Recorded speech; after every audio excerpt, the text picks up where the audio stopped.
Many people really are not aware of how what an important factor it is that the Democrats took control of the House, and that the Republicans were able to keep control of the Senate. I think both are very significant factors going forward for the next 2 years of the Trump administration. And not surprising, it sort of looked like that's where things were headed. But I think much more important than most people are realizing. I think the fact that Democrats were able to do so well, even though it was predicted, was a repudiation of the first 2 years of the Trump presidency. I think that's inescapable. But in fairness, he focused a lot of attention doing these rallies in states like Indiana and Montana and West Virginia and Missouri and Florida, and the fact that so many of those challengers were successful, and his party was able to not only retain control of the Senate but add a few seats, which is important in the Senate. We've seen again and again how when it was a one or two vote margin, we kept winding up paying all that attention to Susan Collins and Lisa Murkowski on whether it was the tax bill or the repeal of Obamacare or the Kavanaugh confirmation. And now Mitch McConnell, as majority leader of the Senate, will have a more comfortable majority. The fact that so many Democratic challengers won was a referendum on Donald Trump. And the difference in the Senate was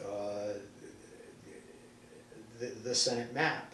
It's that, because only a third of the senators run every 2 years, it was really the luck of the calendar that this was the most unfortunate map for either party, certainly in my memory.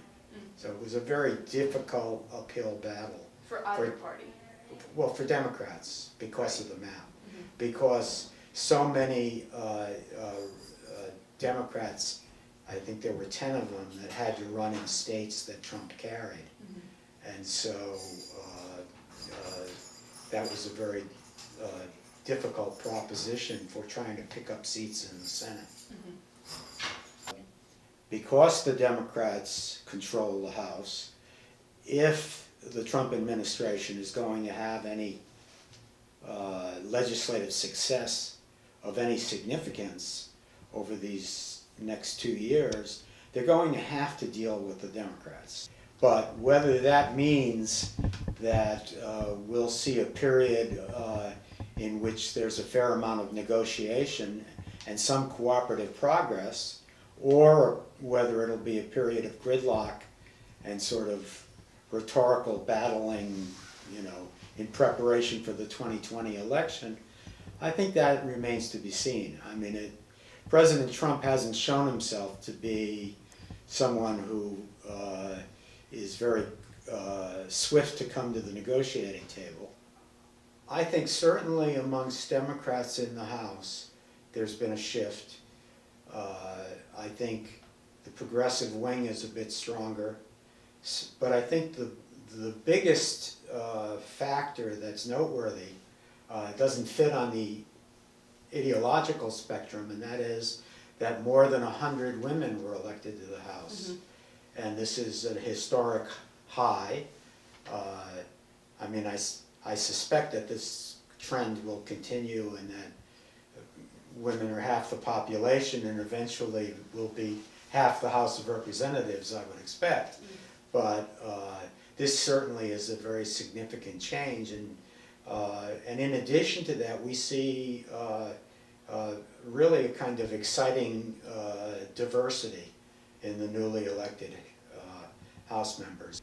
From 1980 all the way up to and including this election, you see an almost unbroken string of step-by-step further and further polarization of the parties, getting further and further apart.